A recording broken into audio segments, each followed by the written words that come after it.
might have been this before I walked up. Tell us about how the tattoos came together and what that experience was like. Yeah, so actually those are fake. Oh yeah? We got everyone. Nothing on the leg. You know, a little Sharpie. Like I said earlier, you won't believe what the internet believes, man. Got him. Wasn't it your right leg in the photos, though? It actually mirrors it. When you take a picture, it flips it. I thought there was another photo when you were getting the tattoo that it showed your right leg, though. I don't recall.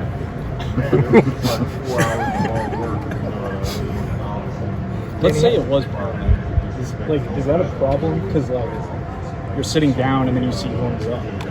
Is that part of why you didn't go permanent on it? No, I mean you look down, you see the horns up, and you instantly want to work out. You know, get a lift in, be productive with your day. And it really just reminds you of the history of it. Like I don't mind it if it was permanent, if it's not. At the end of the day, you know, it is what it is. You know. Yeah. So the Tom's one in the salon. Same spot. Bro, I'm not gonna pull my gun. I mean, you did on that You guys are asking a lot. I'm gonna tell you. Sorry, Danny, had to take a shot. Danny, when you think back on that goal line stand, Brent was just talking about how that's kind of what you want to build this culture around. When you think back on it, what does that do for this defense? Yeah, you know, looking at it, when you have a moment like that, you know, it just shows really the heart and the foundation.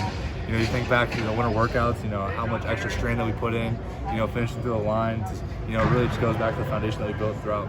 Even last year, man, with Team 128's sacrifice and everything, it all comes full circle. Is there any doubt when they got down to the 3-yard line that you guys could stop them? Yeah, we got to the 1 yard line, like, man, they're going to score right here. No, the entire time we had faith in our guys. You know, we knew, look, like we bend, but we don't break. You know, plays happen, here we go. It's time to buckle our helmets up and bring it. Danny, how do you explain, I mean, so many transfers on this defense, especially guys up front, but how did it play out to you to where this team came together like it did defensively? Yeah, you know, a lot of guys had a complete buy-in. You know, coming in as a transfer can be hard at times, but, you know, they kept the faith. You know, they trusted the process, and it really came around, man. A lot of older guys, credit to them, you know, really showing the standard for the new guys coming in, and it took a complete buy-in into the program.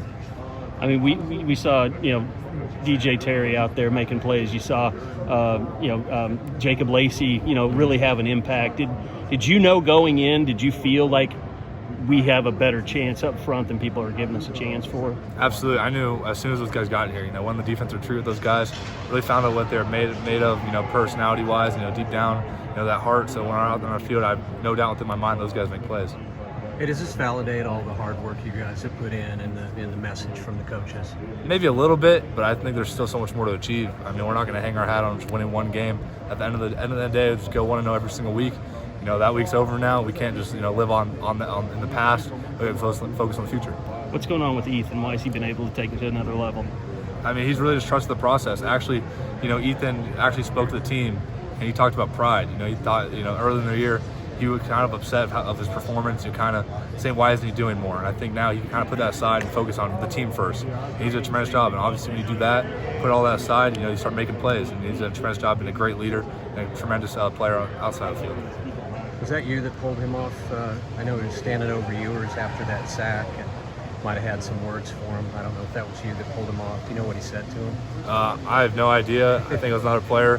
I think he said roof. I don't know. I have no idea. Is there a gear there that most people don't know about him on the field and just, I don't know, intensity maybe that he takes it up a level? Oh, 100%. You know, when you're out there being battle tested, you know, he played like a man possessed, man. I think that's the only way you can describe it.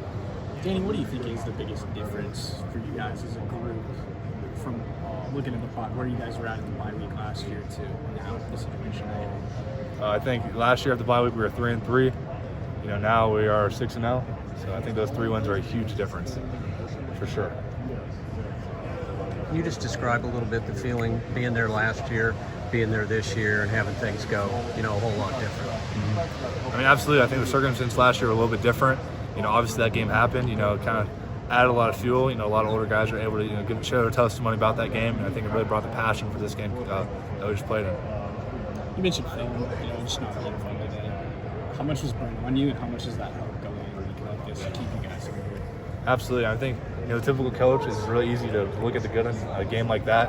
But, you know, what makes Coach Venables different is always trying to improve his guys. You know, you can't get complacent.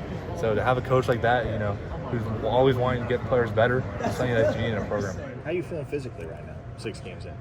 Yeah, you know, last year I was taking, a lot more snaps. So I think my body's, used to it, ready to go. I feel pretty fresh. Mentally, how big is this week just to kind of get everybody readjusted? Is it a readjustment, or is it just a continuation of what you guys have been doing? Yeah, I mean, we kind of say every single week, keep it 0-0 mindset going into it. We were 1-0 last week. Now it's 0-0 back to it. You mentioned the mindset. I know you guys talk about it, but you've got a lot of transfers that haven't been accustomed to the coverage that Oklahoma gets, and a lot of young guys. Are you extra mindful of hammering that point home, reinforcing that you can't flip that mindset at all now that you're getting the attention nationally? Absolutely. I wrote down my notes, just keep the main thing. You can't be focusing about the external media, all the extra coverage. Last year, when the bad was getting said, we didn't really focus on that. And now that the roles have switched, we can't really, start focusing on that now any more than we did before, because that's how, kind of the mindset changes. How easy is that when it seems like Brent has been the same guy every single day? Knowing that for a year and a half, easy to reinforce that with everybody else? 100%. That's the culture that he's created here. So it's really easy for the older guys to really show that and us to fall back upon. Is this somewhere you thought you would be last year at this time? Last year, we were 3-3. I think obviously we knew we had a lot to fix. We knew it was going to be a struggle, but we kept the process. Kept sticking to it. So yeah, I did think we would be here next year moving forward. Once we got everything dialed in, got the foundation laid, now the structure's finally being built. So how different did it feel? I think last year when you guys hit the bye week, you guys just looked exhausted. And then how was it different? Didn't feel the day after 6 games? Mm-hmm. Yeah, when you're winning games, it's easy to keep the morale up. Obviously, last year it was rough. Not a lot of guys that come to Oklahoma are used to losing some games like that.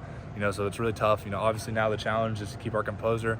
Stay focused. Keep attacking every single day like it's a do or die moment.